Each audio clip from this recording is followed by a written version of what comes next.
2. All righty. Hey everybody. Sorry, that caught me off guard. I was counting us down in there. Hope everybody is well. Kicked off a little bit late. We were there in a conversation, but hope everyone is doing well. We're going to have a wonderful chat today. We're joined by a First Force Reconnaissance vet and a Navy vet. I actually need to update the title when we get done live. I actually forgot to add that part on there. Navy CB vet. Our guest, as you can see, is Mr. Michael Hobbs, and he is as I said, First Force Recon vet. He was on Hill 510, and he is also the author of a book that is coming out. And let me just go ahead and show you all. It's not available yet. He's gone ahead, which is a wonderful idea because everyone is big on audio and ebooks. He's going ahead and doing that at the moment. So this is his book. Hope Without Action is Just a Dream. And I've managed to read the rough draft of it, and it is fantastic. Absolutely fantastic. Covers born and raised to pretty much present day. So it spans Mr. Mike's entire lifetime, and it is a very exciting life. Vietnam is just the start of his excitement. So I'll be sure to let y'all know. I'll get a link out as soon as Mr. Mike lets us know that it's available. I'll share it, let y'all know that it's available, and y'all jump out there and get it because it is some great First Force history as well as some great Navy history. So, and a great stories about Mr. Mike and his life after his service. So, without further ado, Mr. Mike, I hope you're doing well today, and thank you for joining us. And we're going to jump right into it here. Thank you for this opportunity. Absolutely. This is Mr. Mike's first time doing an interview, so let's make him feel at home, and I hope he has a great time. I think we're going to have a great interview here today. So, Mr. Mike, when and where were you born? Good question. August 29th, 1949, Chattanooga, Tennessee. Wow. And it just so happens that August the 29th, 1949 was the first time that Russia blew up an atomic bomb that entered the atomic age with Russia the day I was born. And another fun fact about the day I was born, I was in a museum recently, and I was looking on a display. Then inside the display was a newspaper. The newspaper was August the 29th, 1949, the day I was born. And the headlines was they were interviewing Civil War veterans.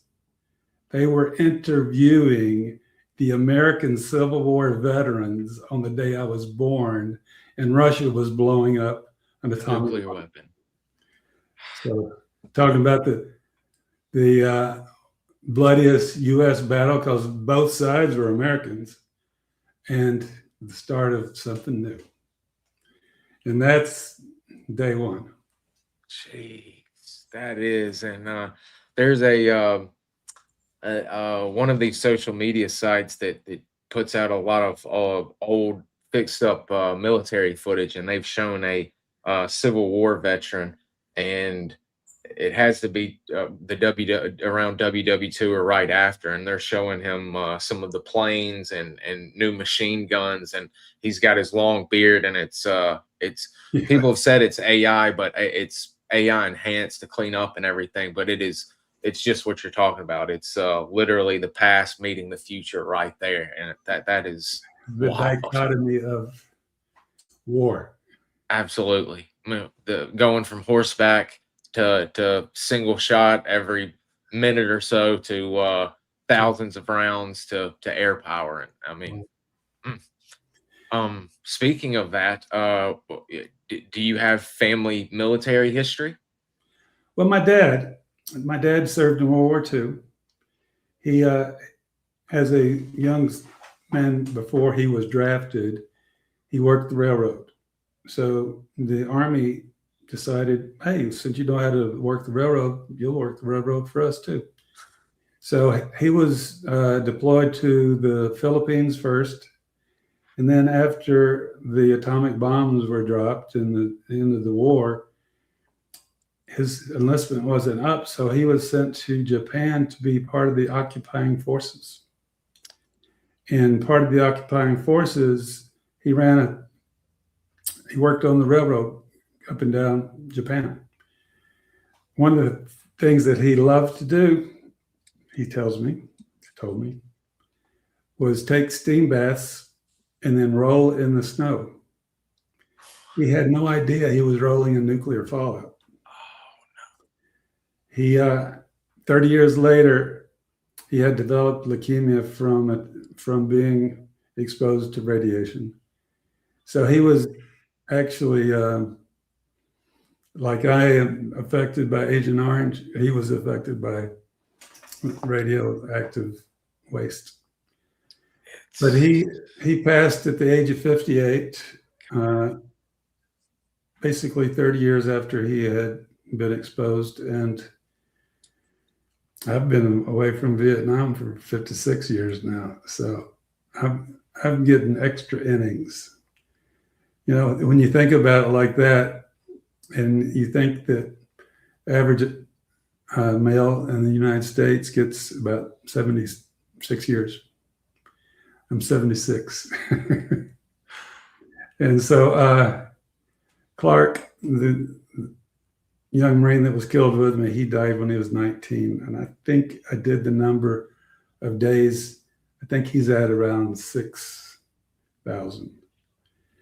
And for me, I'm at about 27,000. So when you think of it, the sheer numbers, I had to decide that the life I got to live had to be worth something, had to count. I went through a long time of survivor guilt, but then I got help from the VA. And it helps me, and started developing a Stoic philosophy like the Admiral Stockton. He survived being a prisoner of war through a Stoic philosophy. The quality of your happiness is equal to the quality of your thoughts. So you can be in a bad mood and be on an eternal loop of, and I was. It took me 40 years to ask for help because I was on an eternal loop of combat situations where it would just play over and over in my head if my head wasn't filled with something else. If I wasn't watching a movie, if I wasn't engaged in something, the loop would start. But finally got control over that. I asked for help in 2011. I was in Vietnam in 1970. But I digress. Let's move on with the story. Yeah, I remember my dad there, you know, Agent Orange, and then him finally he didn't even bother reaching out as well until the late 90s. It may have been the 2000s. I was quite young, but I remember it. Yeah, but I'm nonetheless glad you've gotten everything under control, although it is a daily battle, as you said. I'm glad to hear you're doing better.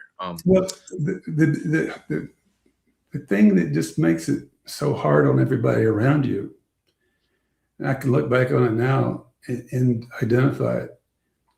In the Marine Corps, you're taught to take action, and if you're going to take action, you're going to win. If you're going to win, you're going to have to kill somebody. Basically, is it. And you lose that ability to decide if something's either really threatening or if it's just a minor inconvenience. So you could go from 0 upset to 11 like that. And that's hard to be around. It took me years. I kept telling my family, I'm fine. I wasn't fine. I remember. I remember it quite well. Oh yeah. with you growing up and in New York, were you with it being such a big city, melting pot, big schools, are you quite active in sports, or are you more of a a a, a brainiac kid? Are you into the books more? Okay.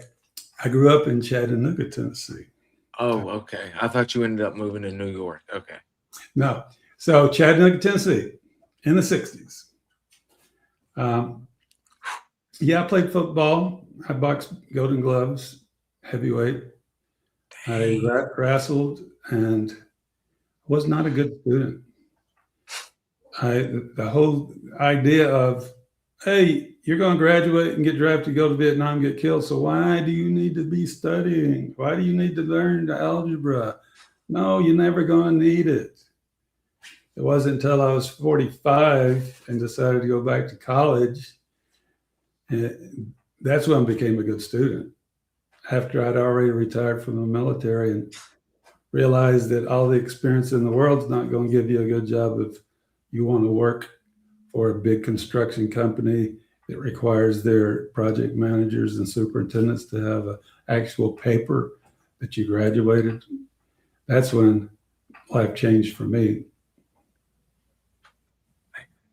Yeah, but I mean, some people, it's I was talking about this the other day about people going to college early, just some people aren't ready for college, and Um, I was definitely one of those people. I didn't go till later on. If I would have gone right out of high school, I definitely wouldn't have made it. I was not quite ready to be off on my own, so to speak. Um, so yeah, wrestling, that's always interesting, and it that wrestling is really taking off now. It's interesting to hear you in Chattanooga, the South. Down here, I don't think back then they had it. I know it's just now coming around. So that's interesting. You were wrestling back in the day like I that. wasn't very good at it. When you're big, you got a lot to grab hold of. Guys half my size could get me into a pressure hold and do a sit up. Those little dudes you got to watch out for, especially in wrestling and jujitsu. I've been doing jujitsu the past year and a half or so, and those small guys, you got to watch out for them. Watch Uh, out. uh, and I thought that, yeah, and I don't want to give away every great story in the book, but I thought it was really interesting for the times, and with the draft dodging going on, and the story about your history teacher. I thought that would be an interesting way of showing the times of what was going on and how serious it was. So at Chattanooga High School, 1969, 1968, let's cover that one, 1968. One of my classes, a requirement was to get a subscription to Newsweek magazine. And Newsweek magazine followed the war every week. We had a homework assignment to follow what was going on. You could not ignore it. So all the guys either were going to have some kind of a philosophy of what they were going to do. They were going to go to college and get a deferment. They were whatever they're going to do. So here it is, 1968. The 10th offensive is going on. There's more casualties on a daily basis, and I can't ignore it. They actually have school board assembly, high school assemblies, where all the students go in and have a memorial service for whoever got killed that week. So you couldn't ignore it. So then my U.S. history teacher, it's term paper time. She says, Michael, if you don't turn in your term paper, I am going to fail you. And you will not graduate. I'll see you next year. So I said, oh. And I went home and told my parents. And they'd already had a son go to Vietnam and come back. And they looked at me and said, don't turn in the paper. So that history teacher prevented me from graduating and gave me another year at home, which probably changed the trajectory of everything. I might not have ended up on Hill 510 with where Clark got killed. Who knows what would have happened, but she did. I did 2 senior years. It didn't seem that much of a burden to the school. And that's how I handled it. But 2 weeks after I graduated, I joined the Marine Corps. So I yelled them. And so going to Marine Corps boot camp in 1969. So you put your footprints on the yellow, they have yellow footprints painted on the floor when you get there. And you're no longer a civilian. You're going to be a Marine now. And you're at Camp Pendleton now, correct? That was San Diego. In San Diego. San Diego. So you could look through the fence and see San Diego proper, the bridges, the buildings. And next to the Marine Corps boot camp is the Navy boot camp. And sometimes when we were on our runs, we could look over and see them too. But you couldn't use the word I, and you couldn't use the word you, because they were teaching you were part of a unit. You were not an I, and you're not a you. And you had to address the drill instructor. Sir, private request to speak to the drill instructor. Sir. Otherwise, it's not going to work out good for you. You're going to be doing punishment PT and be mountain climbers forever, or mountain climbers till I get tired. And so boot camp was one of the things that they were doing. Is their job was to teach you your job was to kill the enemy. Don't hesitate. Don't think about it. That is it. And one of the ways that they helped to brainwash us children's was that 18, 19 years old. Whenever you went from the position of attention to the position of parade rest, you would scream as loud as you could, kill VC. You do that every day. It starts to get effect. But then graduation, when you're going through Marine Corps boot camp, you had to have your collar buttoned all the way to the top. And the day you graduate, that's the day you get to unbutton your collar. So I graduated. I turned 20 years old in boot camp. But the other things that were happening while we were becoming Marines in boot camp is Woodstock. I was in boot camp when Woodstock was happening. I was in boot camp when they landed on the moon. When they landed on the moon. We didn't get to watch it because our drill instructor didn't think it was noteworthy. Oh my gosh. So we were becoming Marines.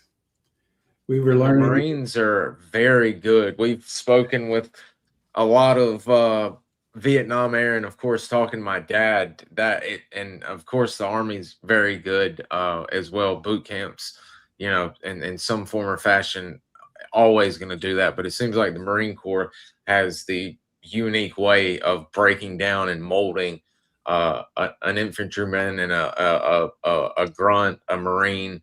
And also it seems like, especially from my dad's books and all of that, they taught Marine history quite well. Y'all came out of there knowing Marine history.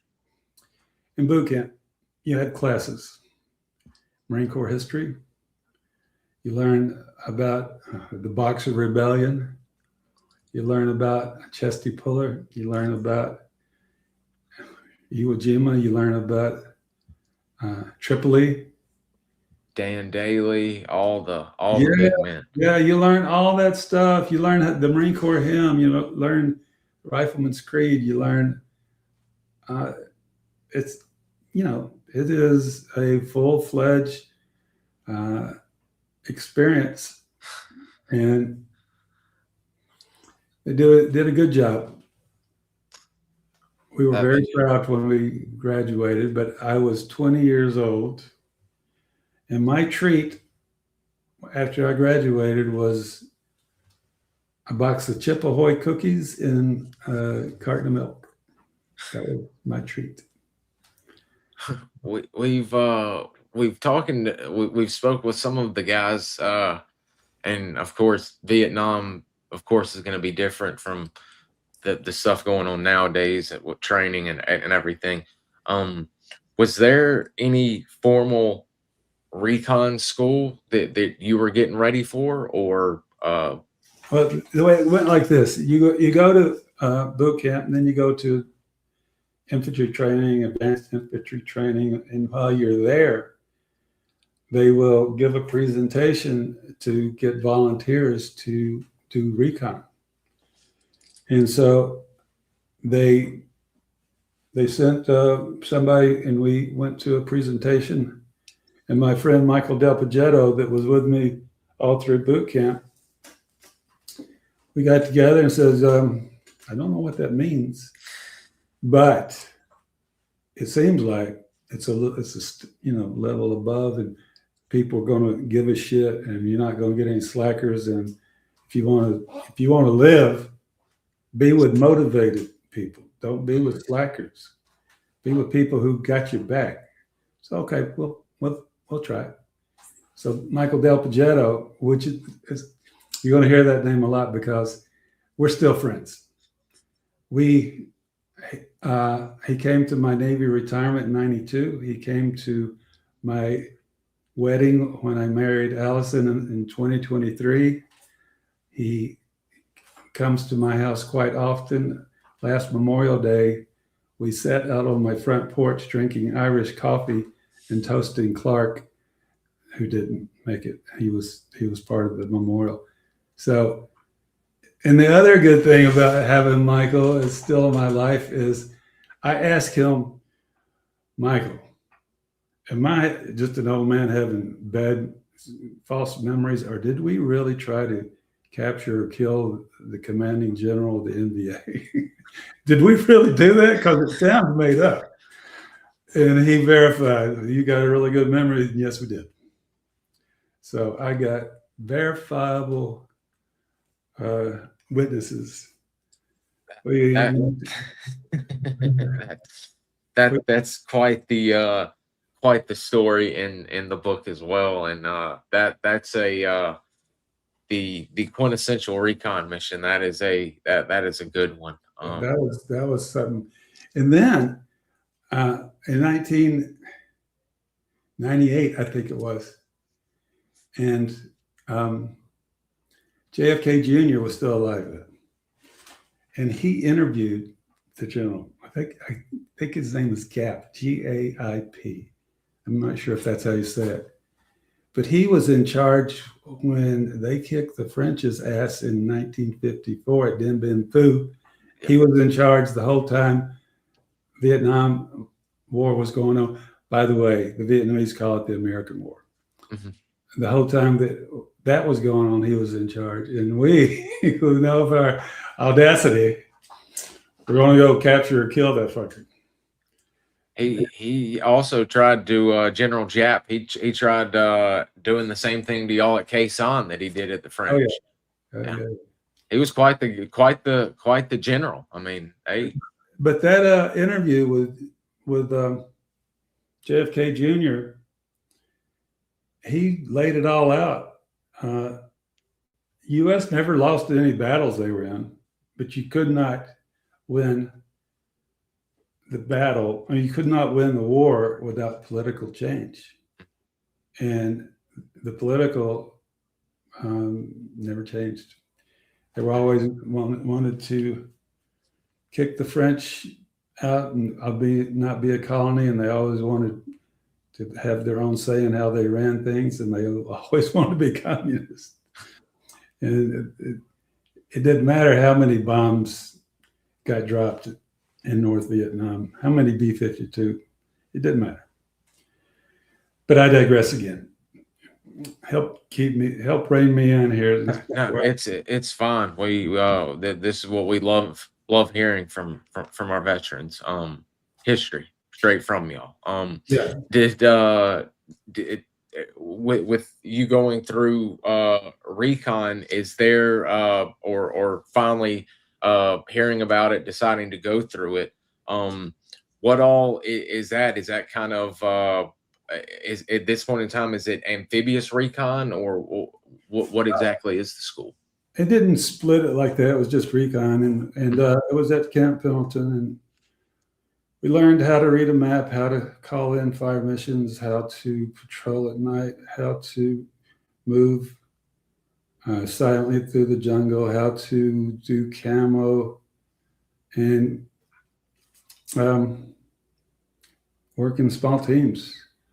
Then, when I got the MOS to be a recon scout, I got to Vietnam and reported in. And that's another thing about Vietnam experience. You didn't go as a unit. You went as an individual. Alone. You came back as an individual alone. You didn't go as a unit. So when I flew into Da Nang and they took me to headquarters and they gave me my assignment because I had a brand new Recon Scout MOS and they'd had some casualties at First Force Reconnaissance Company. That's where they assigned me. So day one, February the 2nd, 1970, I was assigned to First Force Reconnaissance Company as a recon scout. I was an E2. And that's where you and Mike part ways right there, isn't it, actually? Yeah, because he took some extra vacation before he came, and he reported to Vietnam a couple of weeks later than me.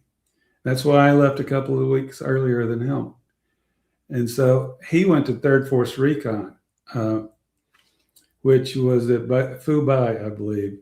And then when I got back from scuba school, he went to scuba school with me in the Philippines at Subic Bay.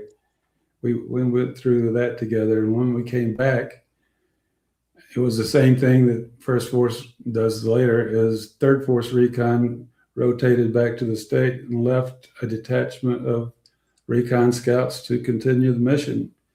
And that's when Michael joined First Force Reconnaissance and joined my team. So we went on a lot of patrols together, and our friendship is just so special.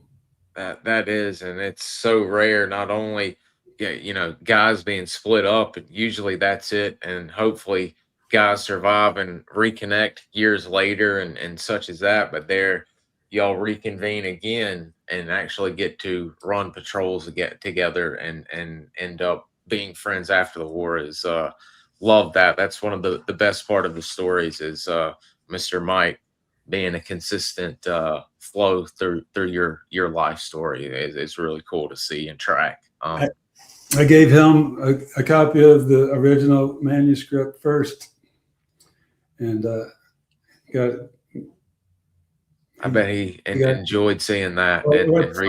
What's hilarious is there's a part where what we do when we're not actually on patrol, when we're in Da Nang, and we had gone on Liberty out to Red Beach, and I had just bought a new dive watch.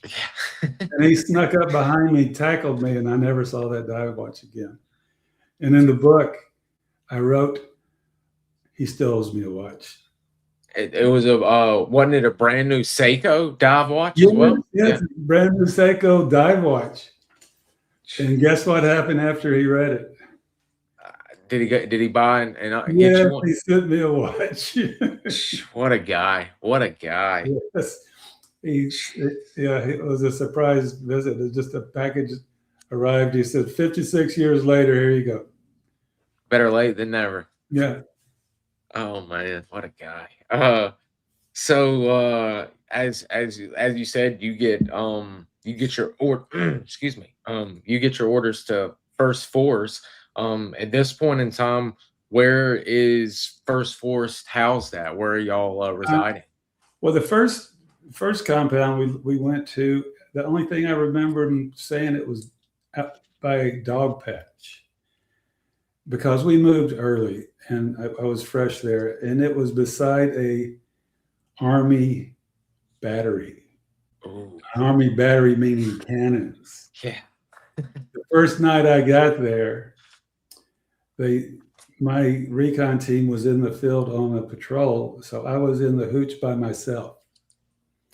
And the cannons got a fire mission, and bam, bam, I thought it was incoming. So I run out and jump in a trench filled with spiders and all kinds of trash, and I'm looking around and see people in their hooches listening to music and having a good time. And I thought, I'm going to be the only one alive tomorrow. And then I stayed there for a few more minutes and realized I was not in danger. Go back to sleep. So that was my first night. I can't imagine that being your first night. That it's going to be rough hearing that at any point in time, but that being your first time so close, I can only imagine. We've had a few LERPs on that were on fire support bases, and they'd be housed next to the batteries, and they'd be Yeah, asleep, and then all of a sudden, boom, and they I'm not going to sleep through it. no, absolutely not.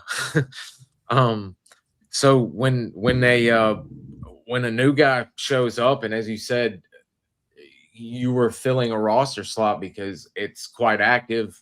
There's been some KIAs, WIAs. How soon are you put on a recon team and thrown into the mix, shall we say? Oh, it was soon. Yeah. We had a special rig that we used, and they called it a special insertion and extraction rig. And all it was the same thing that is used today for construction workers to work on up high, a harness with a piece of rope with a carabiner that you can hook onto. To me, that was very exotic, and I had no idea what it was. But you'd wear that and put your utility belt with all your ammo and everything on that, and then you would be able to, in the event of emergency, take that piece of rope with the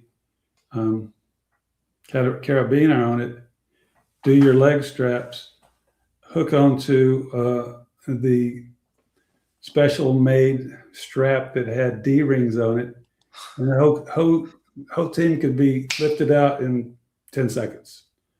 Drops down, everybody hooks on, gone. So Corporal Locklear was the one that was helping me. And he tied a bowline with 2 half hitches to tie the rope with. And I looked at him all serious. That rope's going to hold me? And he looked at me just as serious and said, I bet your life on it. So I got all my gear. And I would say within a week, I was on patrol. And first patrol we went on was there had been some VC coming down and causing hell at a village. And we were sent out to snoop and poop is what we called it, observe and direct the amphibious Marines. So we got a good place to watch from, and sure enough, we spotted them and directed the Amtrak, Marines, amphibious Marines, to find them.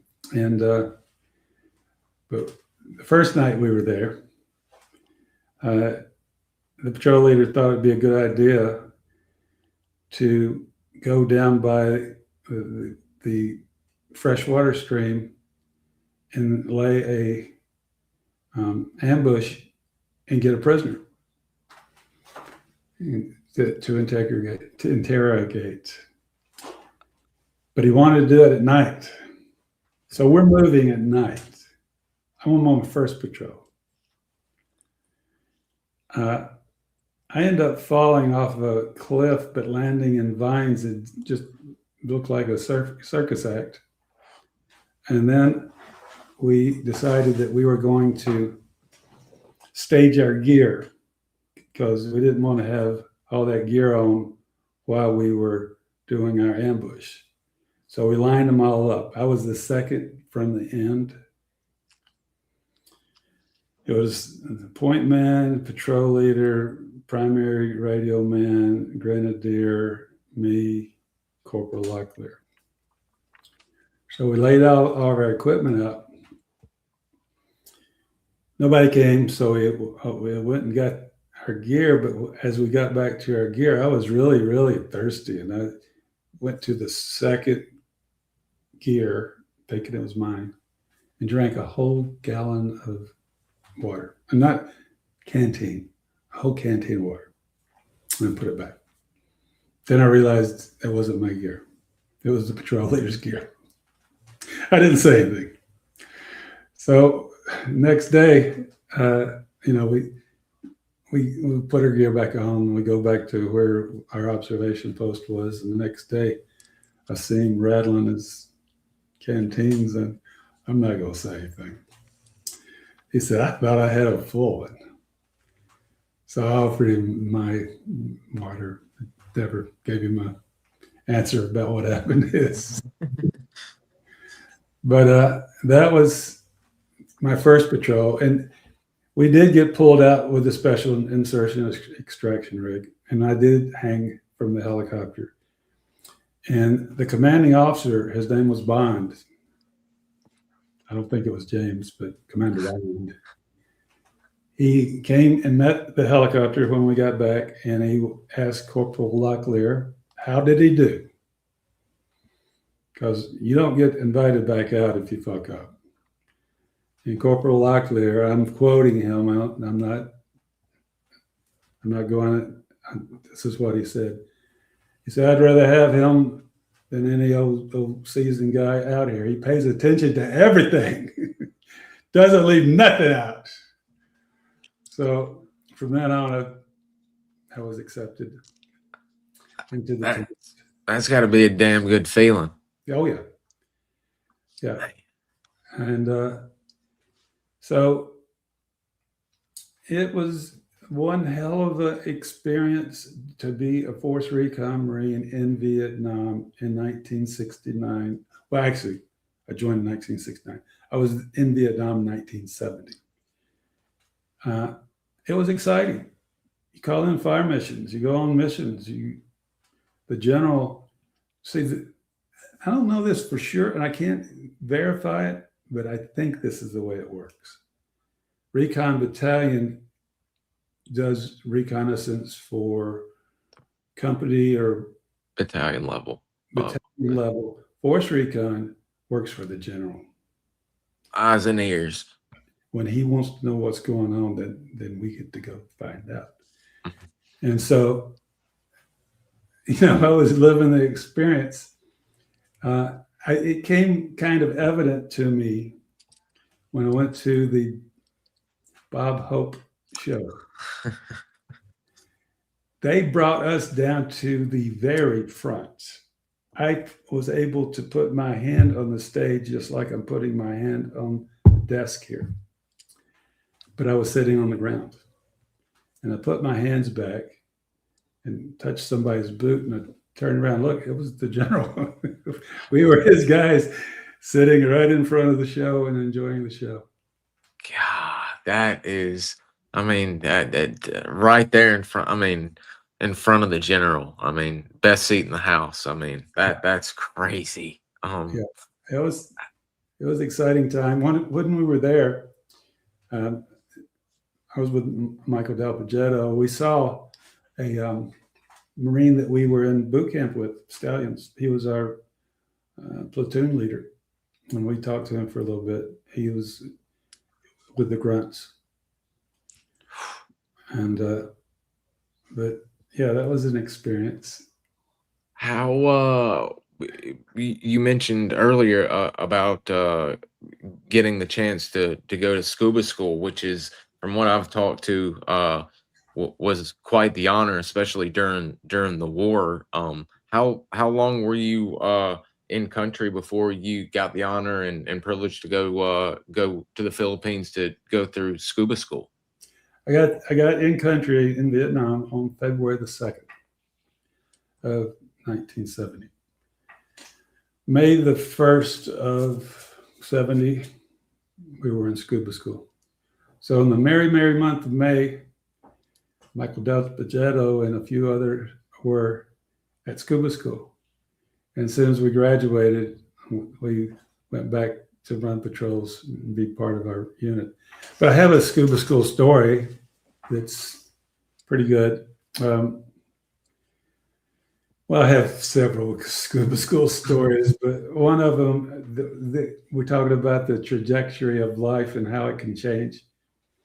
As I was finishing school, one of the instructors says, "Hobbs, we like you. We like your attitude. We like your thoroughness. We like the way you get things done. We want you to be a hard hat diver. We want you to put in for special leave. We'll get it approved and stay here and go to hard hat dive school." So I'm 20 years old and I've got this sense of duty that says I'm a Recon Marine. My team back in Vietnam needs me to run recon missions. I don't want to take special leave. I reject your offer. I'm going back to Vietnam and support my unit.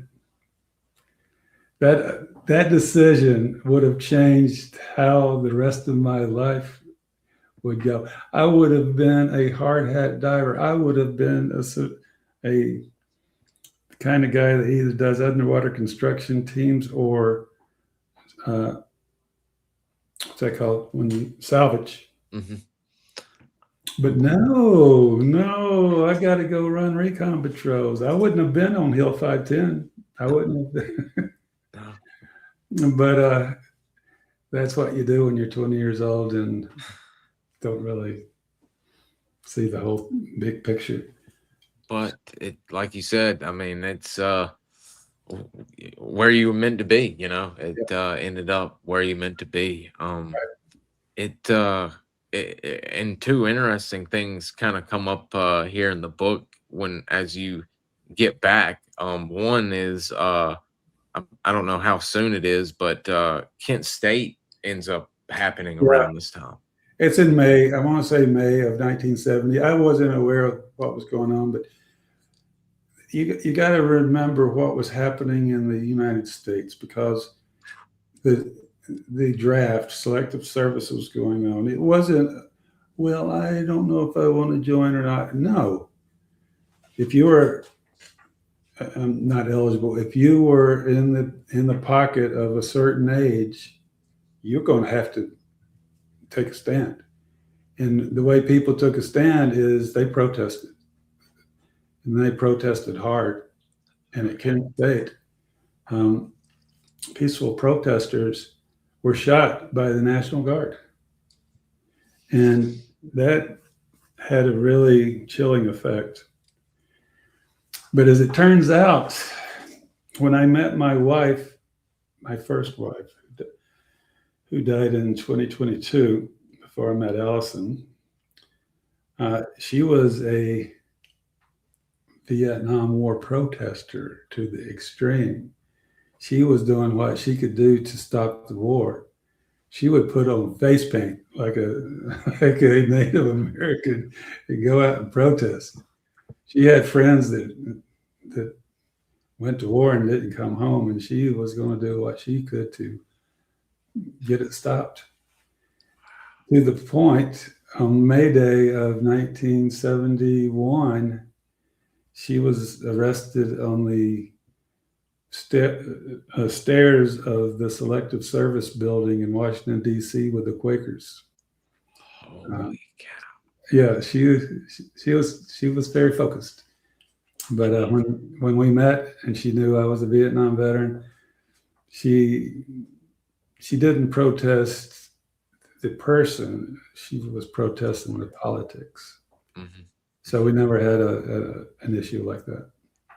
That's good. I definitely can. That's what I always try and say when people, with me covering, sharing photos and history. You know, it's like you can blame the politicians and the generals or what have you if you want to, but the vets, the individual soldiers, airmen, Navy, Marines, you've got to respect them and honor them. I mean, you know, as much problem as there was with the war, you got to commend a man serving his country like y'all did.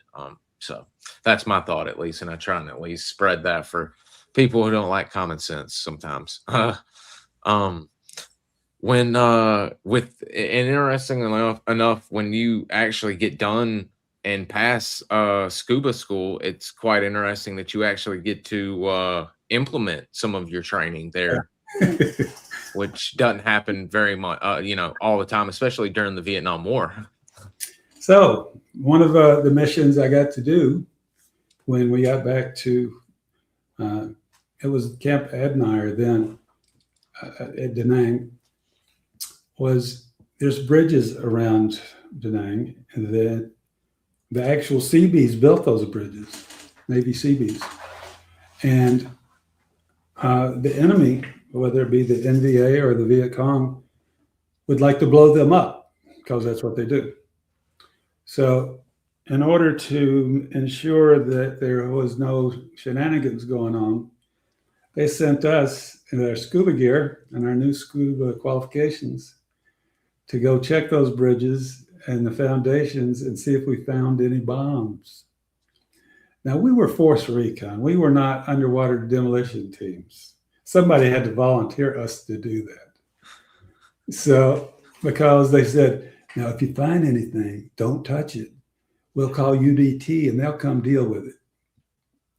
So should we're they be here in the first place? Yeah, somebody had definitely volunteered us to do that. So we're out there. We don't have a boat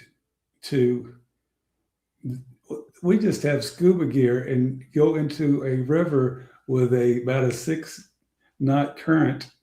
And if you miss the bridge, you just miss the bridge from piling to piling. So there we are, Michael Delpagetto and me checking that bridge. So what we didn't factor in is all the bases around Da Nang, the air base, they used Agent Orange to clear the foliage.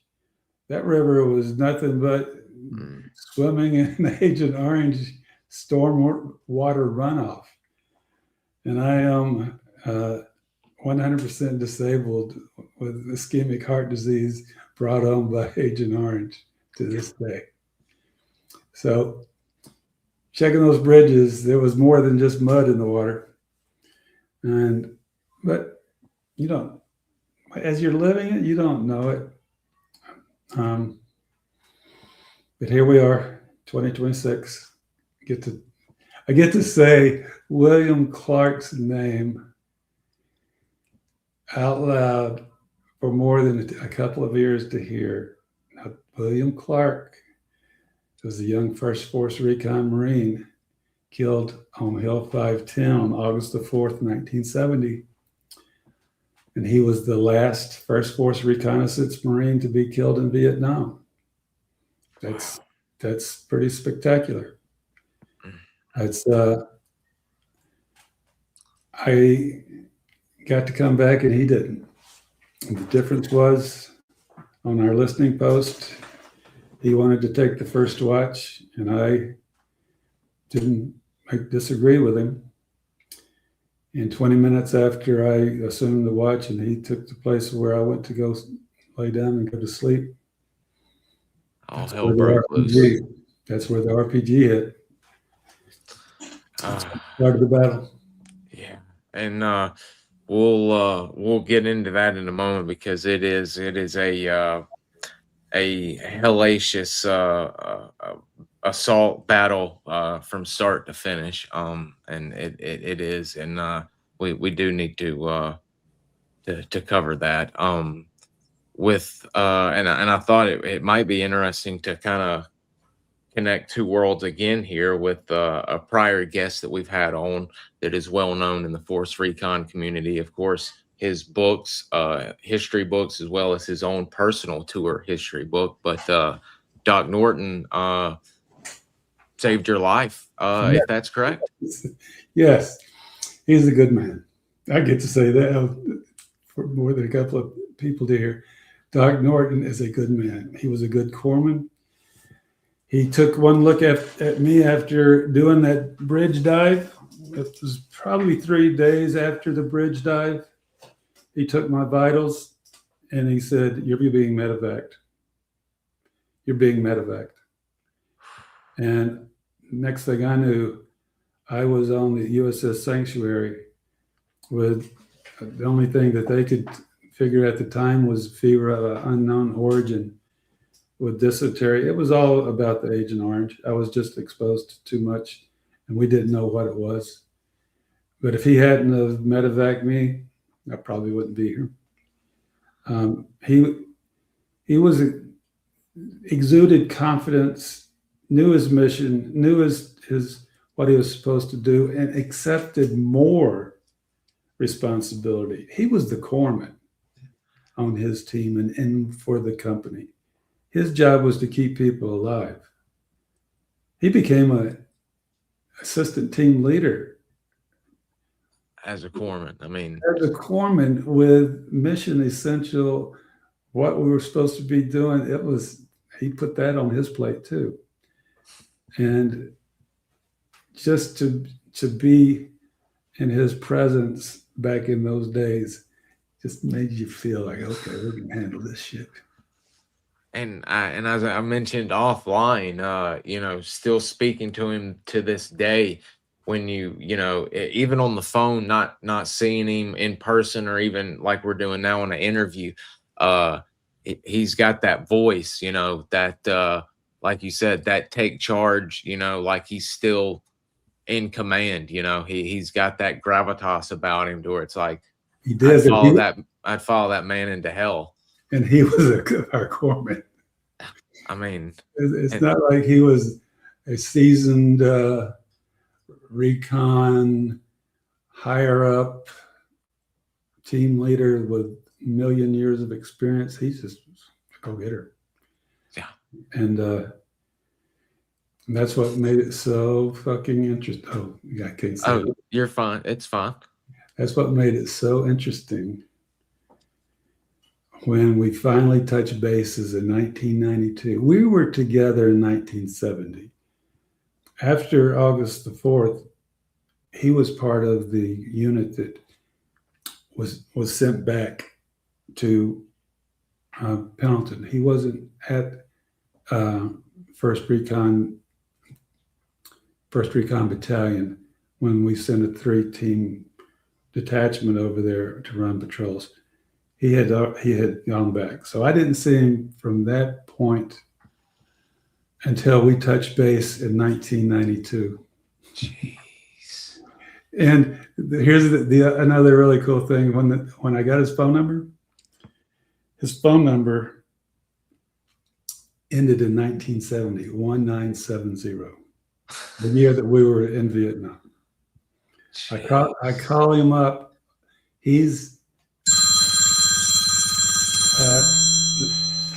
speak of the devil, somebody's calling now.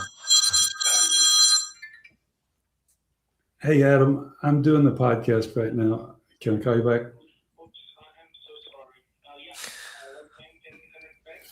Let's say 5 o'clock. All right, sir. Thank you. Bye. That was the editor for the ebook. Oh, fantastic. All right. Excellent. We'll get some news on that then when we get done. Yeah. And so you mentioned just then that First Force essentially sent back everyone but 30 men, 3 men, 3 teams, Yeah. to first recon, and everybody else went back home to the States. Right. So what, and you mentioned it, and you mentioned in the book, it's quite the change up from going to having your own compound that you're comfortable with, all of your guys are around, to where y'all are kind of put off in the corner, and you're not familiar with who all these new faces are around you. Yes, but I would like to go back to the selection process for the people who stayed and the people who went. Oh, yeah. Because we were told that if you had got into country and had 6 months in country, that you were going home. Well, I had more than 6 months, but my name was on the list to stay. So I had a little bit of an attitude, wondering why Captain Centers chose me. Did he choose me because he thought I was a sandbagger, no good kind of guy? Or did he choose me because he thought I was really good and that's what we needed to continue the mission? So I was 6'7". I didn't know what 6'7" was, but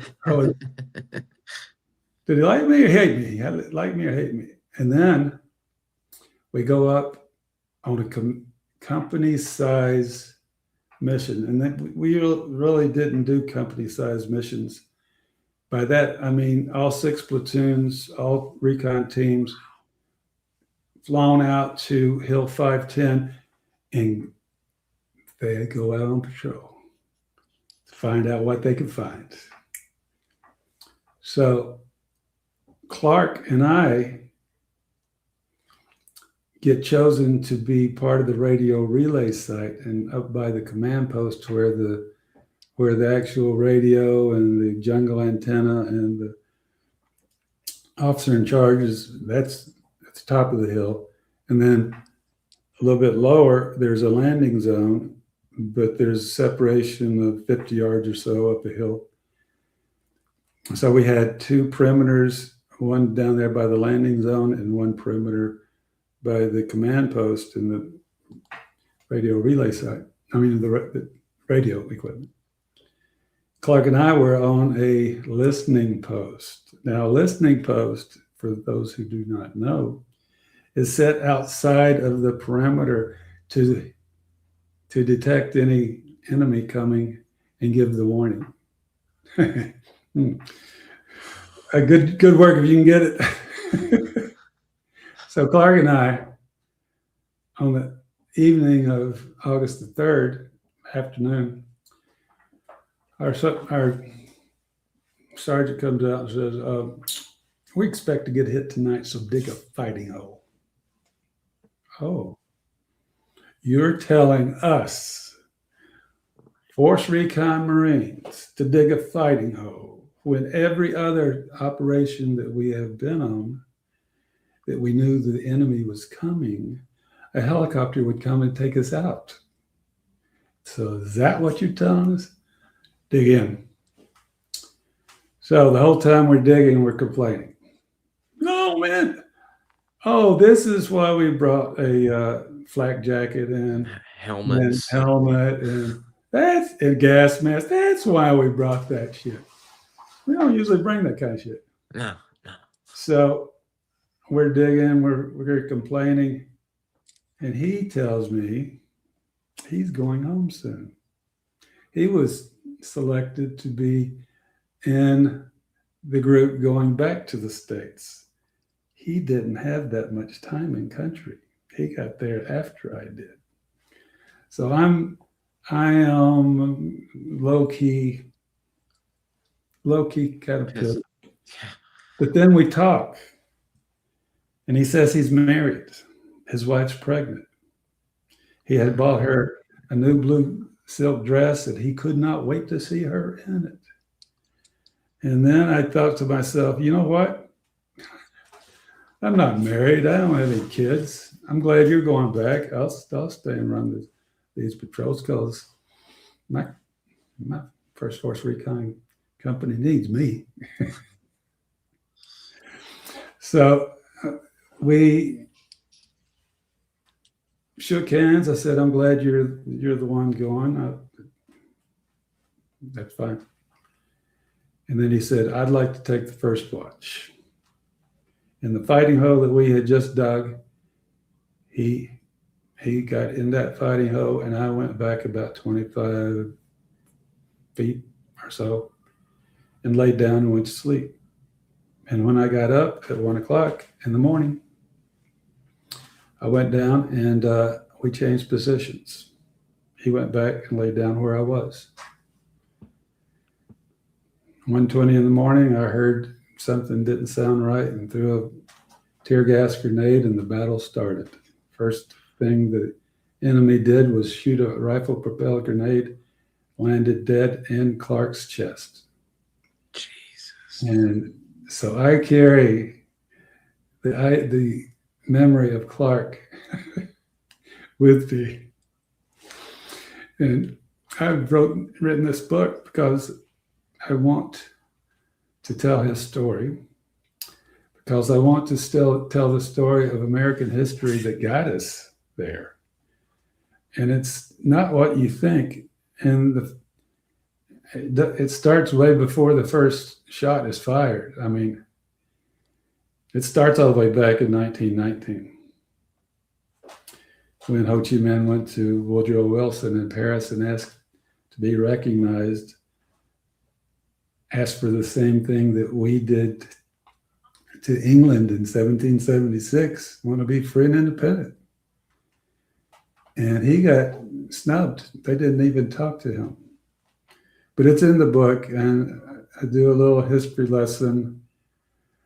It is very interesting that the decision was made to send U.S. troops to Southeast Asia to counter communist aggression on August the 4th of 1964, the Gulf of Tonkin Resolution. Clark was killed on August the 4th, 1970, 6 years to the day. He would have been 14 years old when that decision was made to put us into that war scene. So when I went back to college at the age of 45, I did not know these things. I wanted to find out why a boy growing up in Chattanooga, Tennessee, would be sent to Vietnam to kill human beings. I wanted to know why. And I found out, and it's history. It's not something that we were told it was going to be the domino theory. If we didn't stop communism there, we would have a problem throughout the world. So that was the stories that we were told, and it makes an interesting reading, and the coincidences that are the 6 years in between. That's a coincidence. When I went to First Recon Battalion had a commanding officer, Lieutenant Colonel Leftwich. He is a legend. He is someone whose name will live in infamy. And I was under his command. He actually saved my life also, and I could explain how. He had a personal policy. He would put himself in the same danger that he put his subordinates in. We were a recon team, a detachment working out of 1st Recon Battalion. We had a mission. We were cammied up. We were ammoed up. We were at the helipad waiting for our helicopter, and his helicopter landed. He had been out to our area of operations where we were supposed to be inserted to run a recon patrol. He wanted to put his eyes on it first before he sent his troops. When he got back, there was 36 holes bullet holes in the helicopter. He said, "We're changing your area of operation. It's too hot there. We're going to give you another mission." That leadership, that decision, I have no doubt saved my life, saved the team's life. Instead of going into an ambush, he sent us where we could actually run a patrol and get our job done. Now, what happened on November the 18th of 1970, Lieutenant Colonel Leftwich, commanding officer of 1st Recon Battalion, had a hot extract. He was on the helicopter. He put himself in danger to get his people out and show leadership and be there. Problem was, helicopter crashed, 15 Marines and a corpsman died. He didn't have to be there. Turns out that he was roommates at the Naval Academy with Ross Perot.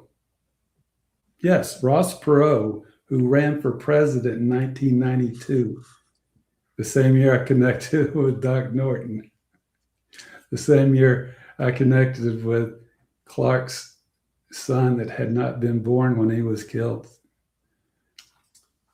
So Ross Perot was a rich businessman. Very. Ross Perot had a 9-foot statue made of Lieutenant Colonel Leftwich in a combat situation holding an M16 with a follow me kind of a pose. Guess where that statue is erected? At Quantico. Every Marine Corps officer going through training sees his statue. He was a rich man. He could do that. My mission for this book is to bring attention to Clark. He couldn't forget Lieutenant Colonel Leftwich. I can't forget Lieutenant Colonel Leftwich. His leadership style, his commanding leadership style ended up costing him his life, but it saved mine. Clark was due to come home. Being fair and square, he was due to come home. We changed spots. I came home. So that is the theme of the book, but the book covers so much more. It covers my Navy career. When I got back to the States and reported into Camp Lejeune, as I reported into Da Nang, they looked at my MOS, Recon Scout Diver, hoorah, and said, "Oh, by the way, we don't need Recon Scout Divers at Camp Lejeune. We need brig guards. You're going to be a corrections man." So my last year in the Marine Corps, I spent working in a brig, going from running recon patrols, calling in airstrikes, doing exciting stuff, trying to kill or capture the general of the NBA. It still sounds like I'm making it up, but it wasn't.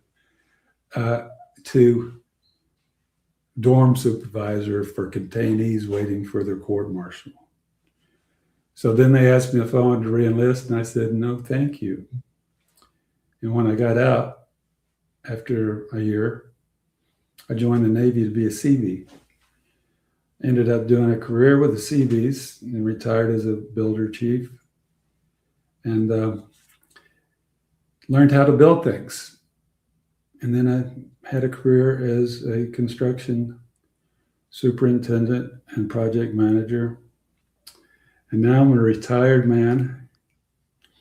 Oh, I also cover my 50-year marriage and what it was like to see her have a terminal illness, be her caretaker for 3 years, and then reinvent myself and move from Key West, Florida to Venice Beach, California on a whim, on a desire that I'm not done. I'm 73 years old, but I am going to find love again. And I am going to make the most out of every day. Say yes more. Yeah. So one of the things I did right before I came to California, I got tatted up. I got peace, love, and happiness because I was looking for peace, love, and happiness. I got buy the ticket, take the ride because I wanted to buy a ticket and take a ride. Favorite Hunter Thompson quote. It is. It's exactly right. And then I got fortune favors the brave. And and an eagle across my chest is spectacular. I'll have to link your Instagram page to where you've shared some of your Vietnam and post Vietnam pictures to where folks can see it. It is some immaculate tattoo artwork. It is amazing work. And for a 73-year-old guy to say, tell you what, just go ahead and do it all. I can tell you this, it is painful. And I never heard of numbing cream until it was all done. People ask me, do you use numbing cream? What the hell is a numbing cream? Man up. People, nowadays, besides even numbing cream, some of these rich dudes, the NFL players that do the full body and everything, I hear they go actually do local and go under or go under. Yeah. I don't have anything big, but I definitely got mine. My Grateful Dead and Life is Good. Yeah. I definitely didn't use numbing cream or anything. That seems like it almost defeats the purpose, but neither here nor there. What's a fun one is meeting my wife on Bumble. I was on Bumble for one day. Just one. One day. And she swiped right. And when we first laid eyes on each other, within 30 minutes, we were holding hands across the table. And for some reason, and neither one of us know why, we both knew the point Invictus. We're looking in each other's eyes and saying, no matter how straight the gate or how charged with punishment the scroll, I am the master of my fate, and I am the captain of my soul. We'd only known each other for 30 minutes. And it was a moment. Her late husband died of the same thing my late wife died of. And I mean, the connections again coming into play. I mean, the crazy part is within 4 days, she told me she loved me. 5th day, I asked her to marry me. She said yes. We were married within 6 months of her swiping right. And that's not even the wildest. The wildest was, I told her, look, I want you to have a memory of me getting down on one knee in a public place and asking you for your hand in marriage. I want you to have that. When I married Sherry 50 years ago, I was shipping out in the Navy, and I asked her over the phone. And I knew that was wrong, but I asked her over the phone. And our wedding was my mother, her brother were the witnesses in the courthouse of Ringo, Georgia. That was our wedding. It lasted 50 years. But I wanted this one to be proper. So she said, okay, be here tomorrow. I know where we're going. I know what I'm going to wear. Everything's going to be wonderful. So I show up. We're walking out the door of the house we live in here.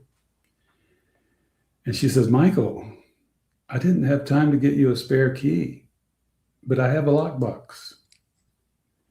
Okay. She's a realtor. You know, a lockbox, you can leave a key in if you got the combination. She tells me 7583, and I really almost fainted. I really, right there. 75 is when my son was born. 83 is when my daughter was born. My late wife used 7583 for all of her banking. So I go from my late wife's PIN code to Allison's PIN code on her front door. And I think that's pretty weird.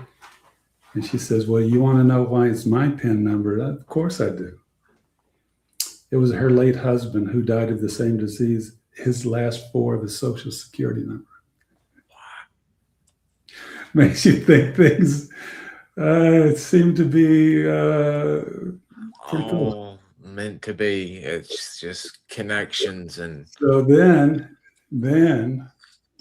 we go to that public place, and the server walks up with a server attitude. Hi, my name's Destiny. How can I help you?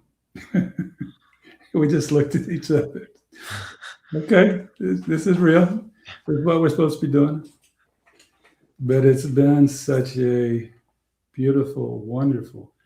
I mean, since my first wedding was so small, my mother, her brother, for the witnesses, we did a proper wedding on her daughter's farm in Sonoma. Had about 60 people.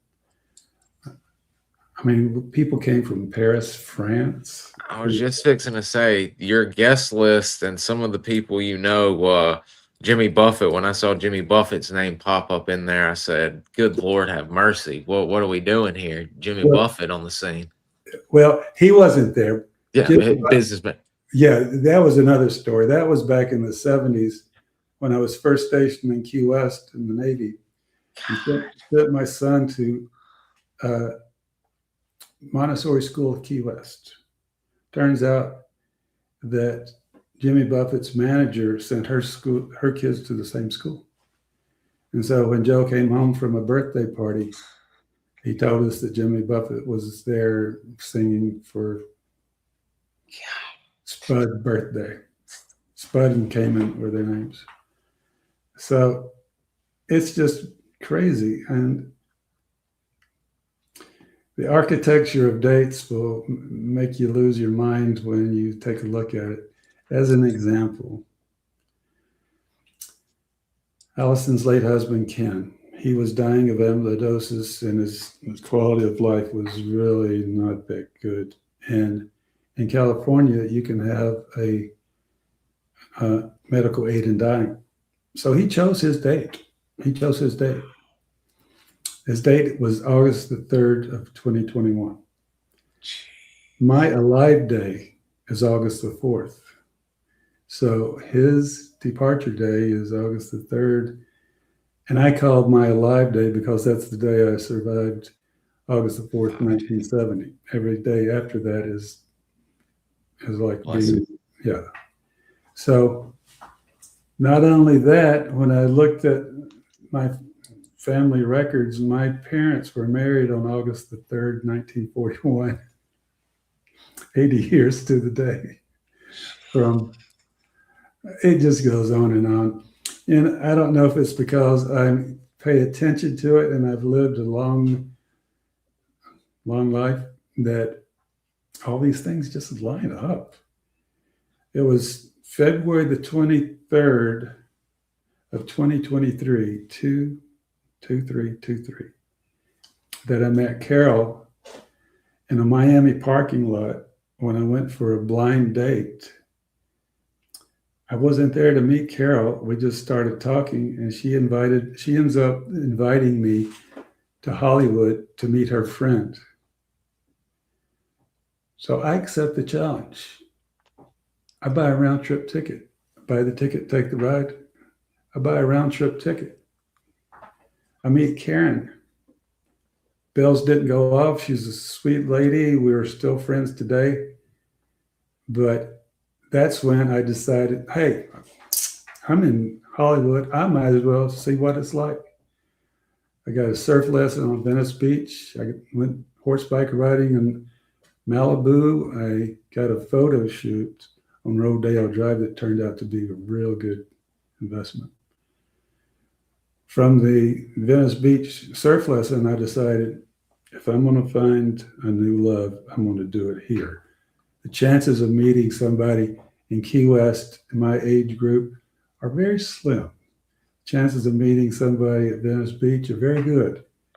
So I, on April the 20th, 4/20, 2023, I decided to move to Venice Beach. Same day, I got a photo shoot on Rodeo Drive. Didn't know that Allison grew up on Rodeo Drive, just a few blocks from where I had my picture made.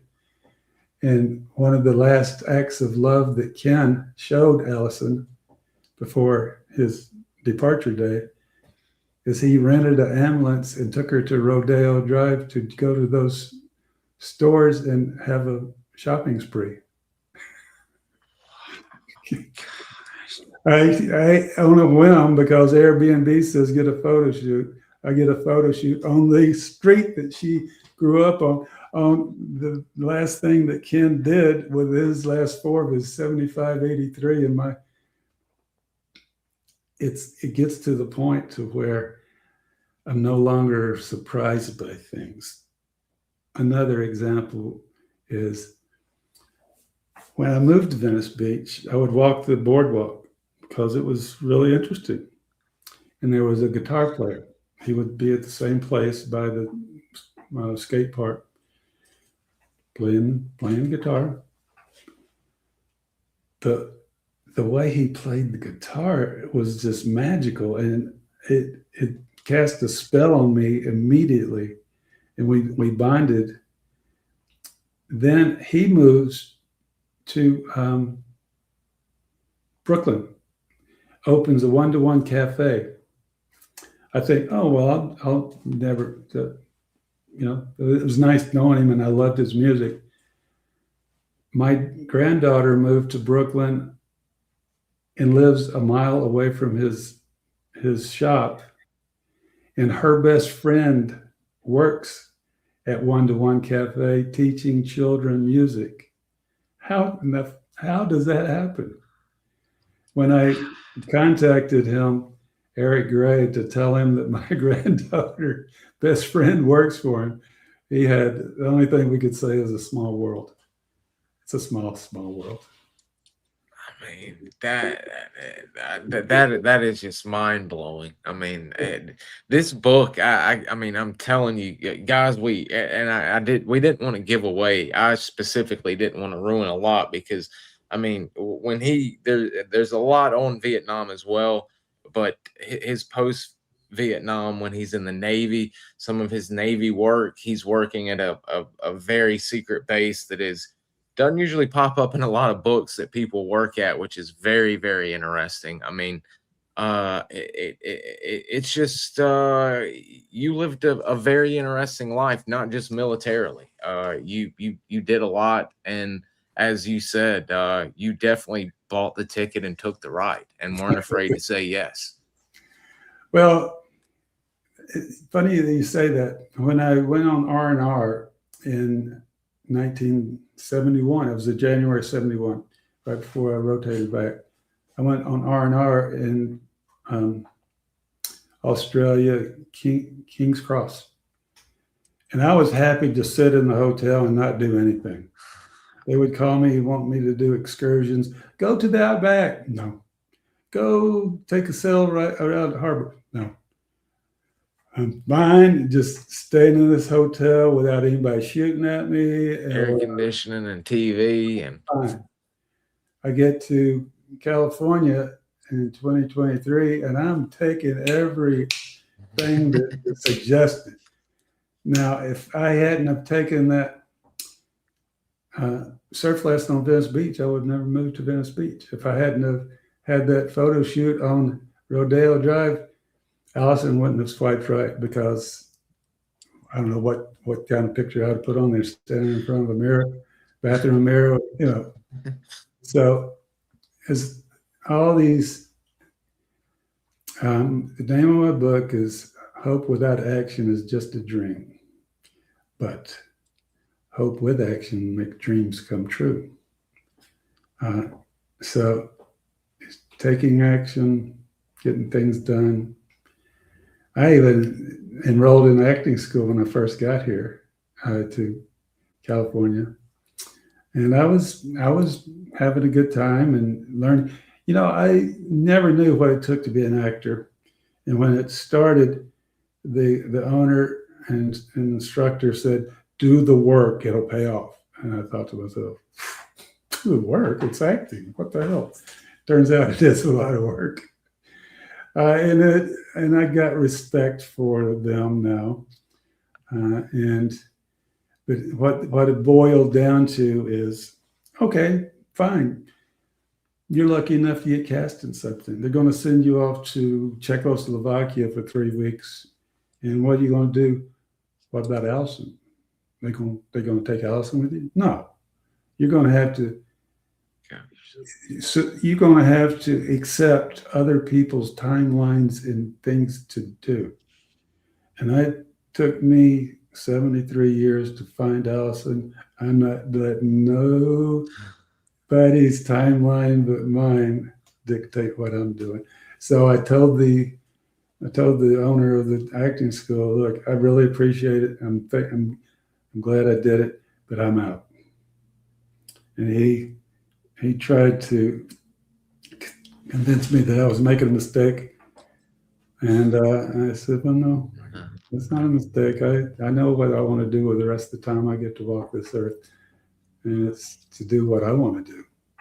And I have been to the Czech Republic with Allison. We actually went on a honeymoon to Chattanooga first so she could meet my sister, then New York, then Paris, then Vienna, and then Venice. And in Paris, I got to meet one of the most famous chefs in the world, Alain Ducasse, who happens to be personal friends with Allison. And we had drinks in his bar, and he looked me in the eye and straight face, you're a very lucky man. It's really cool to have a famous chef tell me how lucky I am. So I know there's no doubt in my mind that I don't know how lucky I am.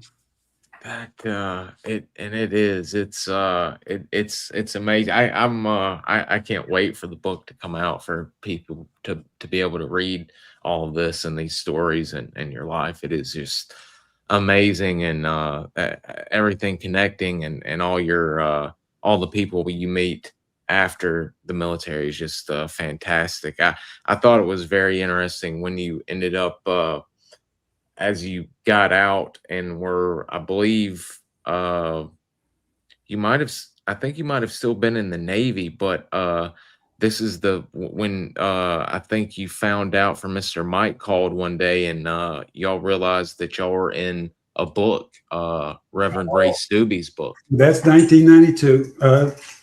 It was the Desert Storm. It might have been 91. Desert Storm was going on. And I was sitting back thinking,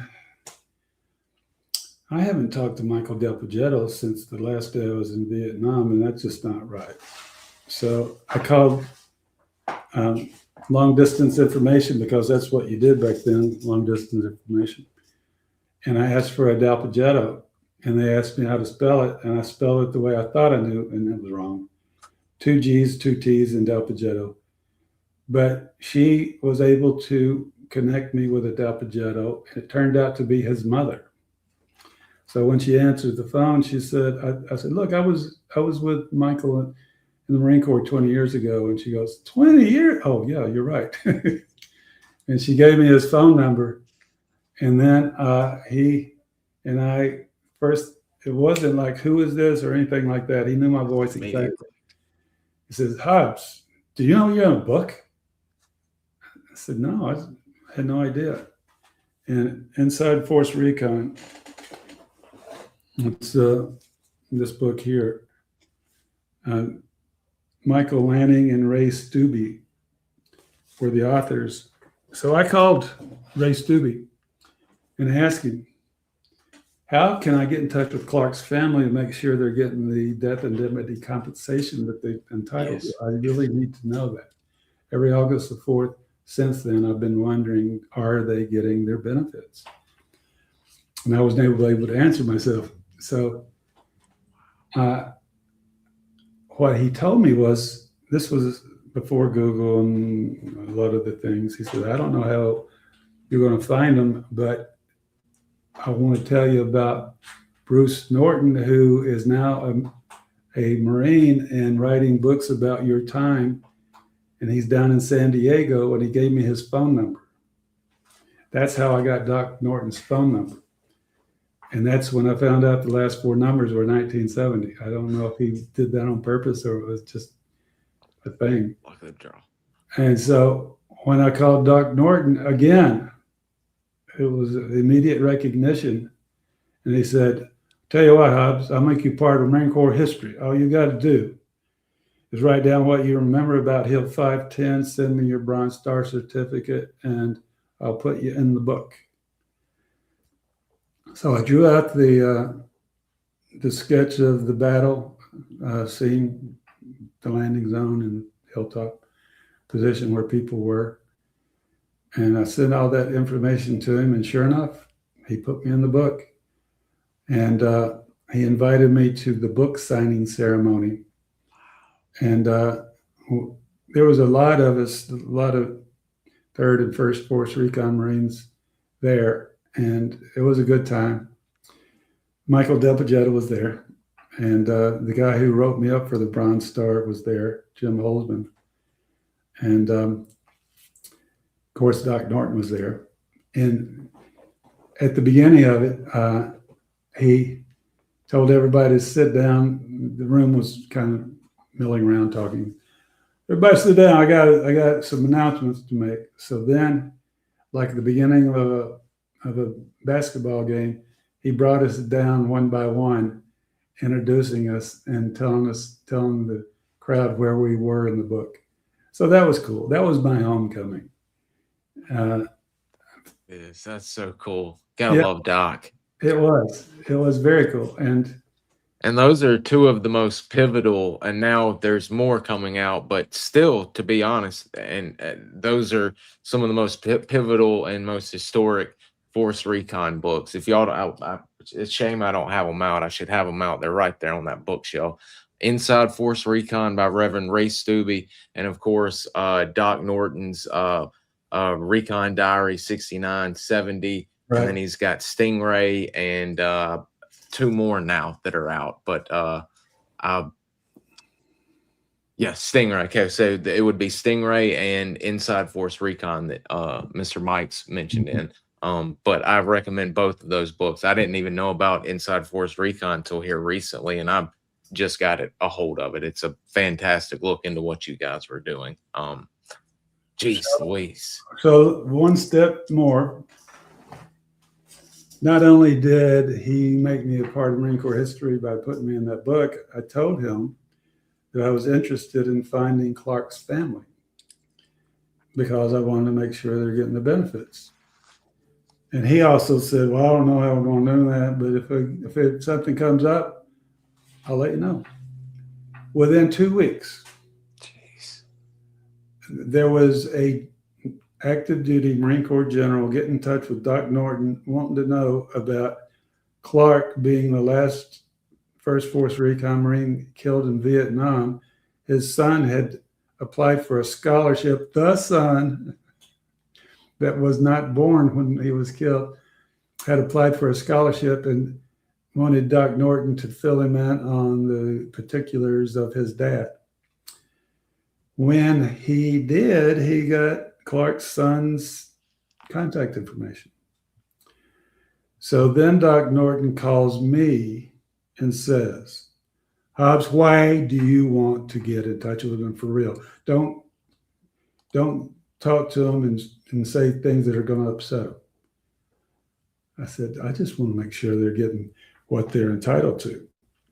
And he said, I'll tell you what, Hobbs, I'm going to give them your phone number. If they want to talk to you, then they'll call you. And he did. The first thing that he said to me was, I want to know what my dad was like. And I told him he was a good man. He didn't he didn't look for trouble, but he didn't run from it either. And so then after we talked for just a few minutes, I asked him, does your mom get any benefits from the VA? And he said no. Mm. So I told him how to apply. A couple of weeks later, he calls back and says, you were right. She's going to be getting the death indemnity compensation from now on, and it's going to make a huge difference in our life. So at that point, I stopped having the feeling of August the 4th as an obligation to try to see if his family was taken care of. At that point, I realized I've done what I can do. I don't have to think about that anymore. I just need to make the most out of the life I get to live, because he didn't get to. That and I can tell you, as just as my dad, of course, didn't die in combat, but those benefits are absolutely life changing, and especially a single mother with a young son, and there he is wanting to go to college. You know, pretty much the only reason I was able to go to college is because the Marine Corps and dad's service. So I mean that you doing that for and helping them get that set up, you know, that you should be very, very proud of that, because that literally My shoulders. changed their lives. Yeah. I mean, outstanding, outstanding. And as I said, guys, there's just a ton of heartwarming stories. There's a lot of great Marine Corps recon stories. He Mr. Mike was on I believe 38 patrols, and of course it would take a whole book to cover 38 patrols, so all 38 aren't in there, but there are some hairy patrols in there, including the one where he that they go after a general, and a few more on the Ho Chi Minh Trail. But we were going to see here, you've got some great photos that are going to be in the book, and some people have sent me some questions, and I was curious as we start to wind down here if we could ask some questions about some of the photos you sent. Okay. Yeah. We've had more so the special forces guys on, and but we have had Doc and Andy Finlinson on. Curious about 1970. Guys are always wondering what type of camouflage are you guys wearing to the bush? Well, it came in a stick, and we would first put on insect repellent, which would make the camo go on, and then we were on that particular picture. I think that was the day that Colonel Leftwich said, no, you're not going to that area of operations. We're going to have to regroup. I don't have camo on there. But it was two-tone, a dark and a light, and you just try to make yourself disappear. And I know it works because I'm alive today, because I had nothing between me and a Viet Cong guy with an AK-47 looking right at me, and he couldn't see me. That is a hair-raising story in the book. I mean, you got that could almost account for an alive day as well, right there, because he, from the sound of it, he had you dead to rights. He did, and that's the one that played over and over in my head and made me kind of think I was invisible. But it was the camo, and I didn't move. He had me dead to right, and he was looking right at me, but I think the sun was in his eyes, and I think he had sweat in his eyes. And a split second later, the whole recon team opened up, and that wasn't a problem anymore. Is this the style uniform you guys would wear on patrol as well? Yeah. And that's the special insertion extraction rig I've got over my shoulder. Ah, okay. I noticed you've got a 203 there. They were so new that I didn't even know what the name of it was. I had to cut the handguard on my M16 to put it on. It was down to, hey, you want this? Okay, fine, I'll take it. And you could shoot M79 rounds out of it. Always love seeing photos of y'all on there with those. There's a we were actually talking about this offline, and we've of course Doc wore glasses as well. Some of the SOG men we've had wore glasses. Could you tell us a little bit about wearing your glasses? Did you ever have any issues? Was there any regulations or anything against wearing glasses in Force Recon? Oh, no, they want you to have corrected lenses to be able to see those trip wires and all those sort of things. I just had those, elastic strap that would go from side to side and keep your glasses on. It was never an issue. They would tell you to get the strap to put on to keep your glasses on, so that if you were running or whatever, they wouldn't come off. But the style of those glasses are in style now. Oh yeah, the big frame Ray-Bans, at that style. It's amazing, the stuff. Everything always comes back around. Everything. And I don't know why I cut my hat like that. I thought I had more vision, peripheral vision. The stingy brim. I've seen guys, and it's always funny. You see guys with them long, and then you see some guys to where it's almost cut to where the circle of the hat is. There's literally no brim on there. That's a great photo of you, by the way. You mentioned, and of course, Hill 510 is a big topic here in the book, and I was curious. Well, actually, I couldn't remember. What was this, you and Mr. Clark, or I forgot who you said this was in the photo. That was right before we went to the Ho Chi Minh Trail and ended up accidentally shooting. Not me. The primary radio man shot our team leader through the back of the knee. Oh. And an ambush that got messed up. That is, I can't remember his name, but I do remember that when we were being inserted on that mission, he accidentally fell from, it's like a shipboard ladder. I think they call it a McGuire or something like that. The little steel rungs that you can. Yeah, and he fell, hurt himself, and I didn't see him after that patrol anymore. Yikes. Hill 510, I was gonna see, because there's two crazy photos of y'all on a hill. Is this 510, or is that just a hill? Yeah. Wow. That's the landing zone. And then my position would have been up that hill to the left in the picture. At the top of that hill is where the command post and the radio equipment was. That looks like y'all are surrounded on every side by bad news there. Yeah. It had been a position before, and you could tell that when we got inserted that there had been a lot of action up there. And then the night of August the 4th, there was a lot more hand grenades and mortar rounds, and the landing zone guys had a machine gun too, so they were shooting stuff up.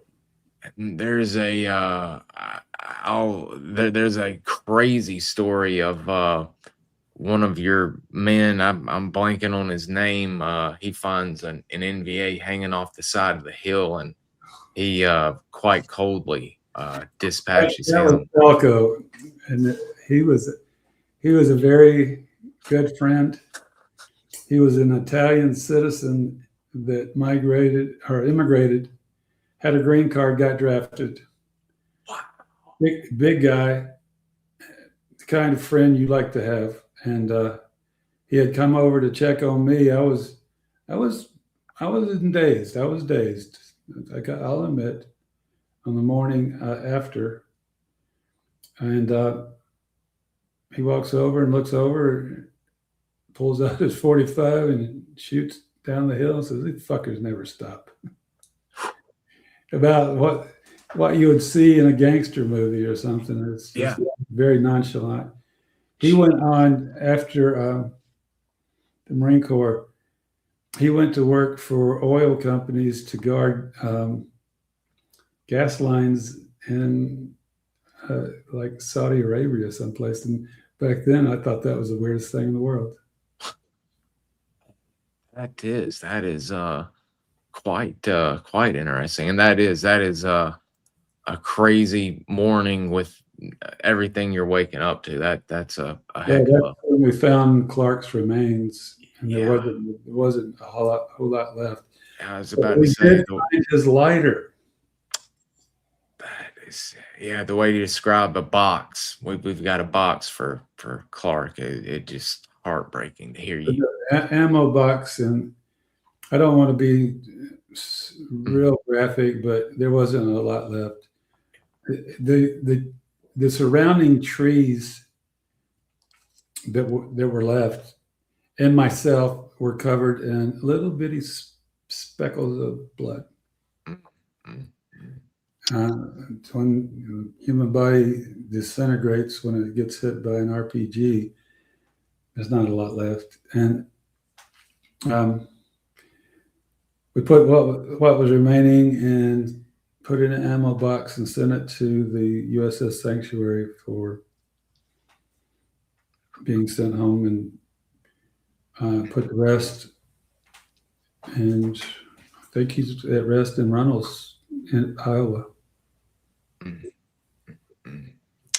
Jeez. I was gonna see, is this as well? Is that 510 as well? Yes, that's looking from my view down to the landing zone. Oh man, that looks like a very, very bad spot. Especially once you hear dig in as Force Recon Marines. No. You come get us. Damn. That's not in our job title, sir. No. And then I thought there was a great shot. Is this you guys getting ready to walk into the LZ to load up for an operation? Yeah. Wow. I can't even imagine what the feeling must be like for you guys. Well, the first time it's anticipation of not knowing what you're getting ready to get into, but having the training that you feel like as a young man you could handle it. Now it's holy shit, we're going to go do that again. Okay. And all of y'all looking, pretty cool about it. That's one thing that stands out. It's like, hey, this is it. We're going to do our job. Check in, check out, and we'll be back in a bit for a cold beer. Yeah, and that's what's so unusual, or not usual. What is so thought-provoking in my book is we thought we were doing what we were supposed to do. That's not normal. It's not normal to. No. Normal would have been. Never mind. You describe it so well. And one little thing, it's I was taught as a child not to kill, and it's thou shalt not kill except unless my government tells me to. Right. That is Clark and Bradshaw. Both of them got taken out by the same RPG round. Now Bradshaw was wounded in action, and I think it was bad enough that I never saw him again once he got medevaced. But Clark, he August 4th, 1970. That was it for him. I'm glad there. I was hoping we had a photo of him to show in Vietnam proper, shall we say? That's a wonderful photo. Is this you guys at the First Force at Camp Adair? That's before. That's Camp Adair, and it's right before we went out for the August for that company-wide mission that ended up with us on that hilltop on August 4th, 1970. Wow. I am. I'm glad you were able to well survive all of that, continue a successful life, and continue your service in the CBs, and find love again, and able to write this book, and honor the men you served with, and also put down a little bit about your service. And it's an outstanding book, and again, I really just cannot wait for it to become available for people to buy in all formats, because it is I think it's going to be an instant force recon classic, to be honest with you. It's a wonderful book. Well, thank you. Yeah. It is not a war memoir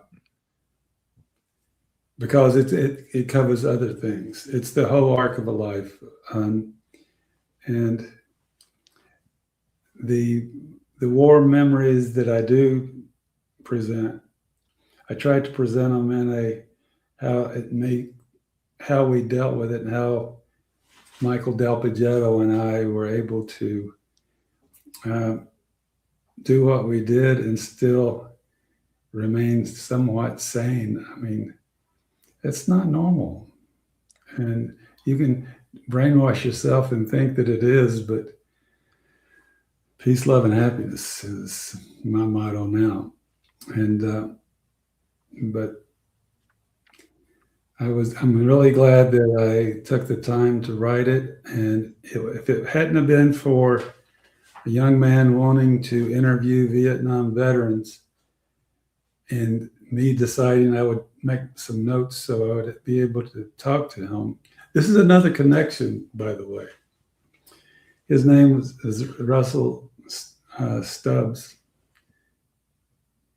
I might not have got that last name right, but here's the point. He reached out, wanted to interview somebody. I said, okay. On 3/3/26, March the 3rd of 2026, I met him in Veterans Park here in Redondo Beach. We start talking. The interview starts as I walk up. There's no introductions. It's just like, you him? Okay. And the cameraman's rolling already. I said, I wanted to know why, growing up in Chattanooga, Tennessee, that I was sent across the world to kill people. I want to know why. And he looked at me and goes, Chattanooga? I said, yeah. This is a young man that is from Jamaica, that went to high school at McCallie in Chattanooga, Tennessee. And I said, my sister dated guys that went to McCallie. Robert Meacham, one of the U.S.'s foremost historians, went to McCallie School. I've got two buddies that went to McCallie. My nephew that came to my wedding went to Baylor, which is direct competition with McCallie. I mean, that was the crosstown rivalry. And the likelihood of a Jamaican guy, then after the interview, I'm watching ABC Nightly News. They have an article, a feel-good article about McCallie students, Chattanooga McCallie. It shows them interviewing themselves as sixth graders, asking the questions, and as seniors answering those questions. 6 years apart. Clark and the Gulf of Tonkin, 6 years apart. McCallie School. It makes me almost want to lose my sanity a little bit when I see all these connections that make absolutely no sense unless you say them out loud. No. Ross Perot was roommates with Lieutenant Commander Leftwich, who is a legend, builds a statue. crazy, I, just crazy. I can drive myself crazy if I let myself. So I just realize how lucky I am to be 76, meet the woman of my dreams at 73 on Bumble for one day, have the 7583 thing. It's, you can't make it up. I don't have a good enough imagination to make this stuff up, but it makes a good story. It's It, another good story, unrelated. I'm remodeling my house in Key West before I move out here. I see this Christmas ornament, little glass box. Use it at Christmas time. Open it. There's a Michael Jordan trading card for his first year. I look online. It says it's worth $50,000. It's his birthday. I pick it up and open it on Michael Jordan's birthday and find his card. It just doesn't make sense. I want to not believe it, but it happened. It was real. And it's if I hadn't been remodeling it, I wouldn't have opened it up. It had to be on his 60th birthday. It's the book is just a amazing look at your life, all of these coincidences, if some people would say, or connections. It's just a amazing story. Again, I'm so glad that you decided. I wish more veterans would do it, even like this. It doesn't all have to be war stories. Just the history, y'all being there, sharing. It needs to be done, and this book was so well done, and very eager for people to be able to read it. It's going to be, I think, an instant classic. And if I was thinking if you'd ever like to come back on after it comes out and people read it and may have questions and such, you're always welcome to come back on if you'd like to and talk a little more about it. We'd love to have you back on. I'd love to. That would be great. Well, we are getting ready here to close it out. Is there anything you would like to close out on as we get ready to shut down here? Well, thank you for the opportunity. I really appreciate the chance to reach as many ears as I can. And I can tell you why I wanted to be an actor is I wanted to be able to get in front of a camera and tell stories where hope with action makes dreams come true. You are actually giving me that opportunity. You are actually making my dream come true. That I want people to realize that positive thinking, if you're a negative thinker, you're going to get negative results. If you're a positive thinker, things are going to work out for you. Hope with action. You got to take action to make things happen.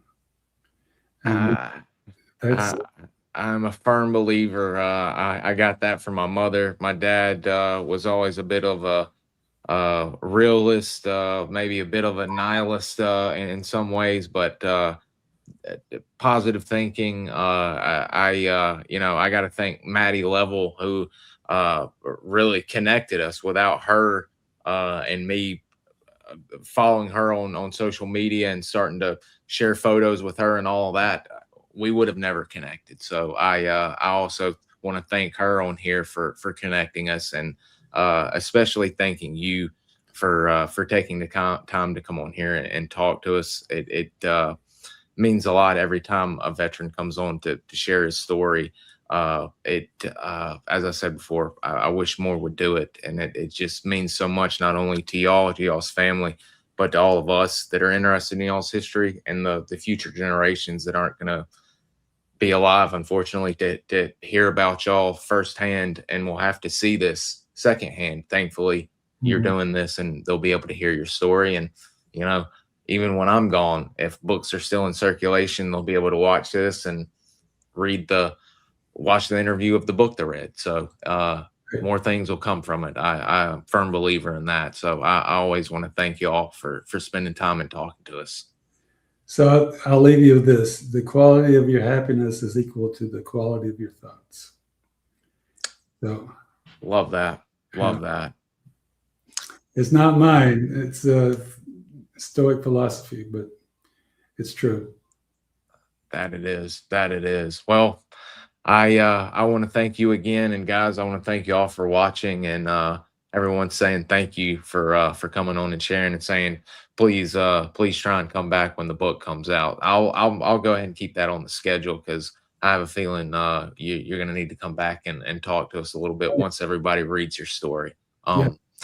But we'll close out, and again, thank you, Mr. Mike, for coming on and sharing with us. It was absolutely fantastic, and I'll stay in touch with you, and I'll download a copy and get you a copy of this to where you won't have to pop on YouTube every time and watch it and all that. You can have your own copy. Good. Thank you. Yes, sir. So you have a wonderful day, everybody. Thank you all so much for watching and participating, and I'll be in touch here in the next day or so, Mr. Mike. All right. Thank you.